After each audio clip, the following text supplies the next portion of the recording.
Bien amigos, estamos volviendo al programa Derecho de Mujer. El día de hoy estamos tratando el tema de hostigamiento sexual, un tema bastante frecuente, bastante real, bastante importante y muy consultado de pronto más por las mujeres que por los hombres. Pero como bien nos ha dicho el doctor Balta, es probable que se dé pues también otros tipos de hostigamiento.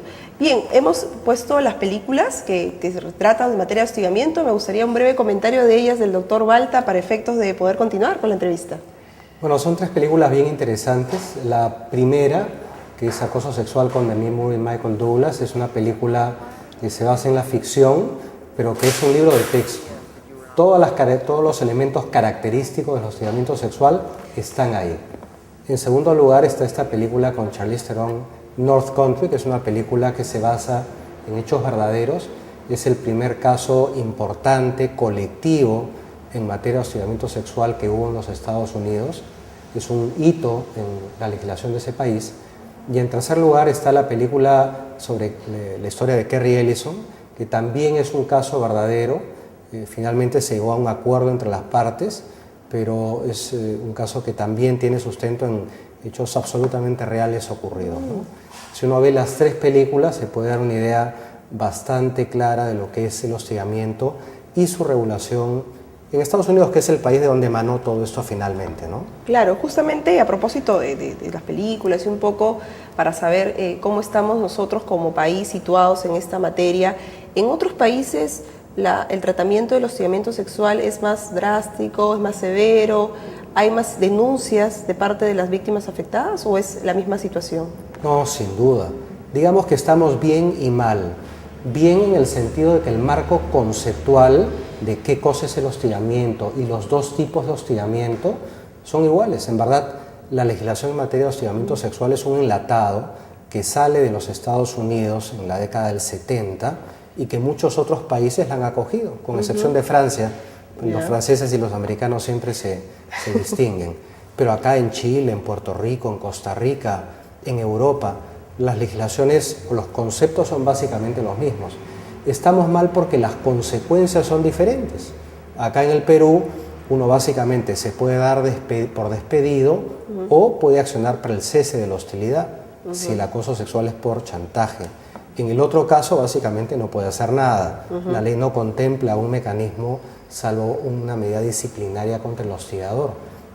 Naturalmente, si yo no tengo acción contra el hostigador, sino siempre tengo que denunciar a mi empleador, si no tengo derecho a una indemnización en particular derivada de este tema, y más todos los problemas que hemos comentado previamente, la consecuencia es lógica. Las víctimas peruanas de hostigamiento no están apropiadamente protegidas, no hay una cultura de protección a la víctima peruana, y yo creo que eso tiene que ver con factores culturales y sociales más que legales, ¿no? Sí, bastante importante lo que nos comparte, porque definitivamente pues el tema de hostigamiento, además de no ser denunciado, como bien dices, preocupa el hecho de que qué pasa pues cuando justamente el que te ha hostigado es la máxima autoridad en tu centro de trabajo y él es el obligado a adoptar medidas preventivas para evitar que se siga continuando con un supuesto acto de hostigamiento. Entonces, ahí viene una parte bastante importante. ¿Qué debe hacer una persona, ¿no?, cuando siente que está siendo hostigada? O sea, ¿cuál es el primer paso a seguir?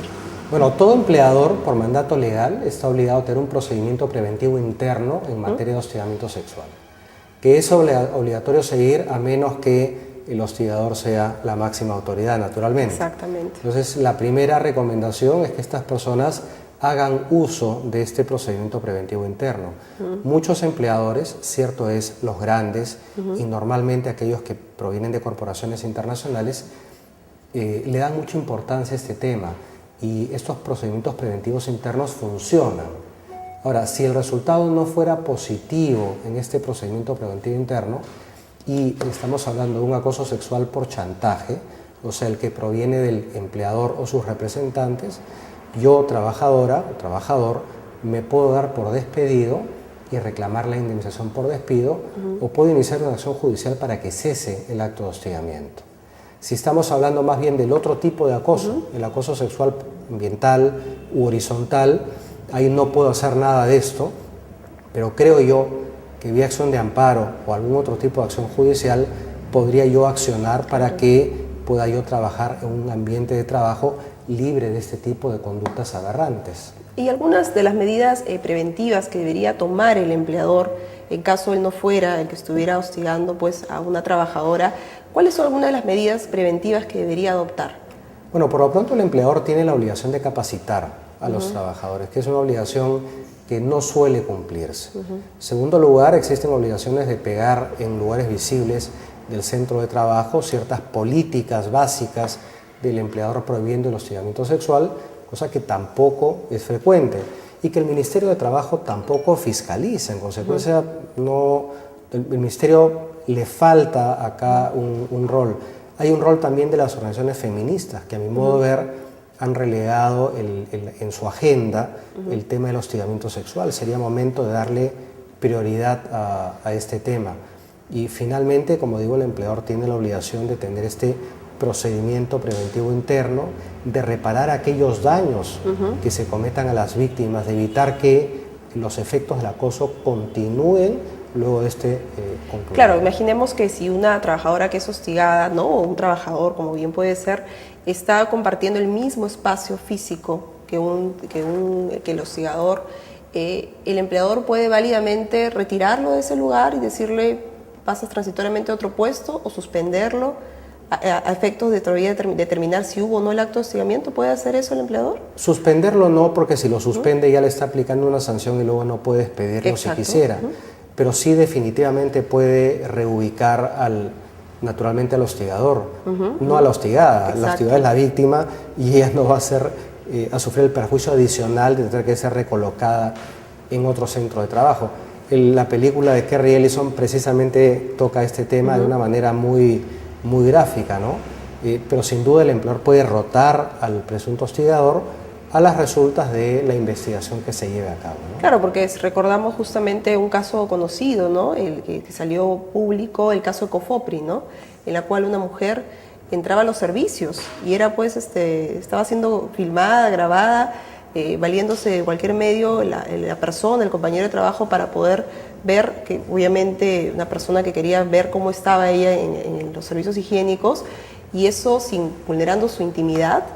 Y en esos casos el titular del sector no había adoptado la medida para poder trasladar a ella o a él a otro lugar. Quería que fuera la víctima la que fuera reubicada a otro puesto, ni siquiera de su mismo nivel. Entonces ahí creo que es importante tener en cuenta que no es posible hacer ese tipo de actos, ¿no? Han habido en el Perú algunos casos emblemáticos, no muchos lamentablemente, porque eso genera educación y pedagogía y la gente aprende, ¿no? Han habido casos en el Poder Judicial con un vocal superior, que fue un caso bastante sonado. Han habido muchos casos en las Fuerzas Armadas y Policiales, donde las víctimas han sido muy maltratadas. Han habido casos, o hay casos, sobre todo en el sector educación, con chicos y chicas que estudian. Y los casos que menos se presentan son los casos donde hay una relación laboral privada o pública, ¿no? Todo esto tiene que ver nuevamente con factores culturales, con ser conscientes de los derechos, con perder el miedo, con otorgarle una protección adecuada de privacidad y de buen trato a las víctimas, y no inmediatamente ocurrido el hecho empezarle a investigar o ver su vida privada o tal o cual cosa que no contribuye a la investigación de este hecho en particular que puede estar siendo investigado, ¿no? La víctima, ¿qué medios probatorios o qué pruebas, ¿no?, podría utilizar para poder acreditar el acto de hostigamiento que luego no puedan ser cuestionadas? Todos. La ley peruana, el reglamento más precisamente, sí es positivo en ese sentido y literalmente vale todo. Desde grabaciones, correos electrónicos, filmaciones, documentos, mensajes de texto, etc. No hay prueba, inclusive peritajes psicológicos, no hay prueba que no valga para generar en el juez la convicción de que estamos ante un caso de hostigamiento sexual. Bien, y en el caso del procedimiento, bueno, que nos ha explicado cómo poder hacer ante una persona que es víctima de hostigamiento sexual, ¿el Ministerio de Trabajo puede aplicar algún tipo de sanción ante una situación de hostigamiento que conozca? No, el Ministerio de Trabajo no puede aplicar sanciones por la determinación de si hay o no un hostigamiento de fondo. pero el Ministerio de Trabajo sí puede ir a los centros de trabajo y no va. Puede ir a los centros de trabajo para verificar si se ha capacitado, si existe el procedimiento preventivo interno, si se han cumplido toda la serie de obligaciones formales que todos los empleadores tienen en esta materia.